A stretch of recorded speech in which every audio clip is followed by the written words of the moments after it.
The size of Andrea's bra and the size of hexadecimal's bosoms. And in the end, we'd had enough of it, and we just went, to hell with it, and we made both characters' boobs way bigger. And then they sent us notes back and said, these boobs are too big! And we made the boobs smaller, and they said, okay, but we were like giggling because we knew they were now bigger than they were originally.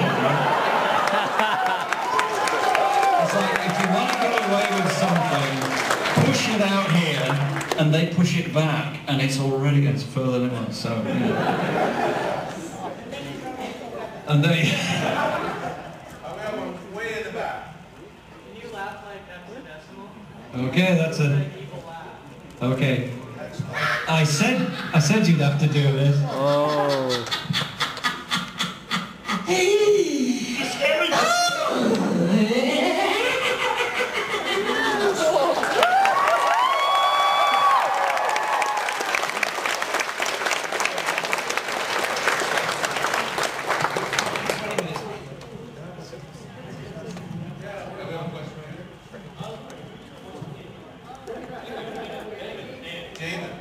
That was a French. Yeah, we did cast it here. We tried to cast it here, and I think the girl who came closest was the girl who did the original Andrea voice, which was Andrea Lippman. Little Andrea. She came in because she can do it French, and we had her, and it was also very close. And then the decisions were made, and they went.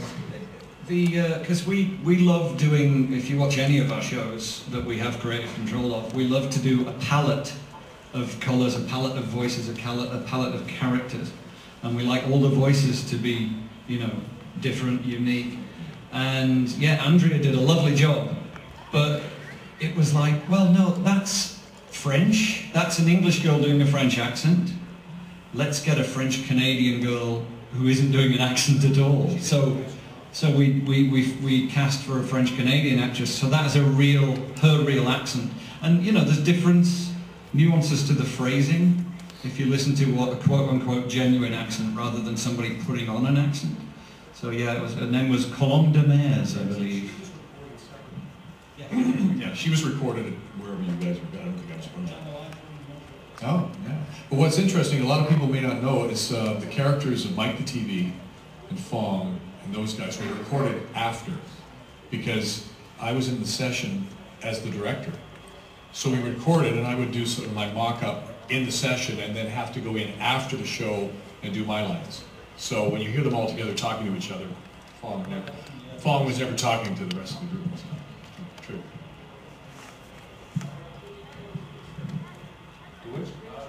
Oh, sorry, one more. That was, what's his name? Donald Gibson, which was Mel Gibson's brother. And we recorded him in Los Angeles.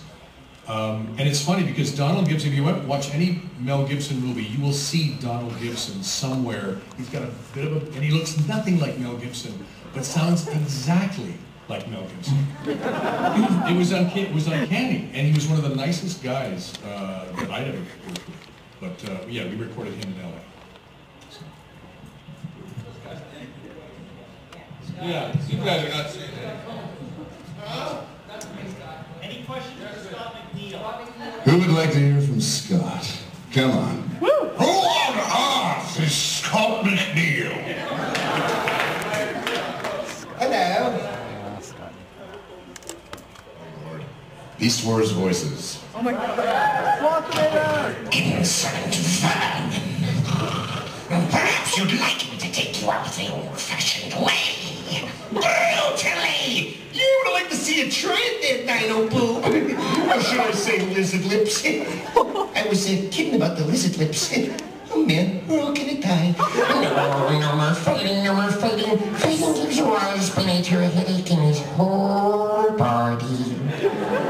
And of course, Silverbolt, strong, proud, brave, and smart like a sack of hammers.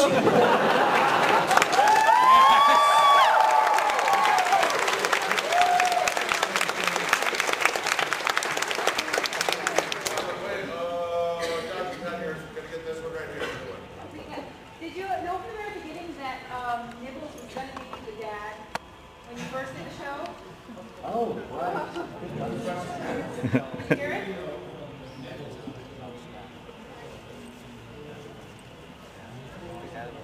didn't know Nibbles was talking to his dad. Okay, come on, out with it.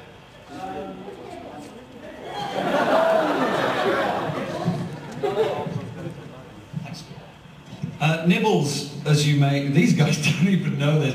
The little squishy thing that Megabyte used to play with sometimes was a null called Nibbles, and we threw out breadcrumbs throughout the seasons where like Megabyte would squeeze him to make him squeak, and he'd call him father and things like that. And so that all these guys were going, what did he just say? Did he say father? Yeah. So no, we sort of. When you're doing stuff like that, you throw out the breadcrumbs. You don't necessarily know where those breadcrumbs are going to lead you. You kind of have an idea, but you don't necessarily have an idea. And if you guys remember, in later seasons, Jelly Welly appeared, which was the man made of nulls, who was Dot Nenzo's dad, because he was nullified in the explosion that destroyed the Twin City, yada yada yada. Yeah. Dale Wilson did that. Dale was a guy who is, I'm sorry, was in the context of the show. He's the man from Glad, Dale Wilson, yes. He originally tried out for Megabyte. We ended up going with Tony. We then actually used him as fake Megabyte in an episode in season 1. And we got him to really ham it up and do it really badly, like a really crappy impression of the one like, you fools, he's gone to the vid window. And he did it all over the top. And then later, as a sort of reward for not using him for Megabyte and for treating him very shabbily, we brought him back and used him as Dot Nenzo's dad. Yeah, so. Sorry guys, Yes.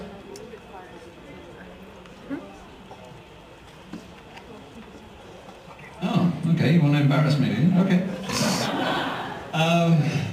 Sharon's just asked me, well, you tell the story. All right, okay.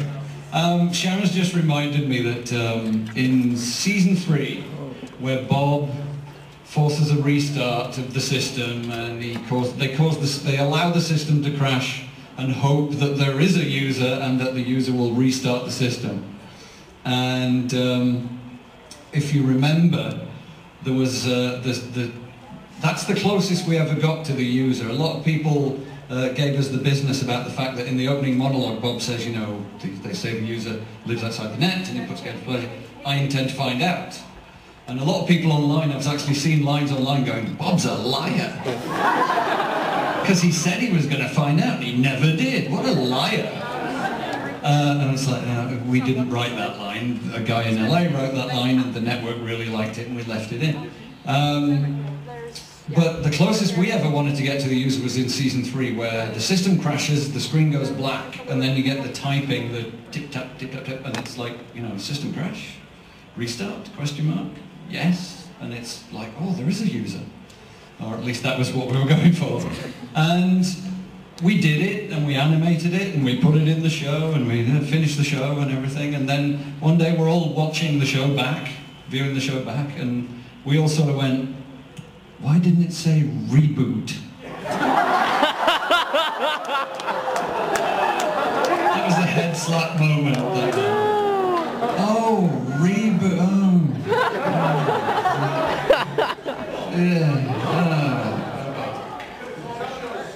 Yeah. Restart, yes. I'll restart.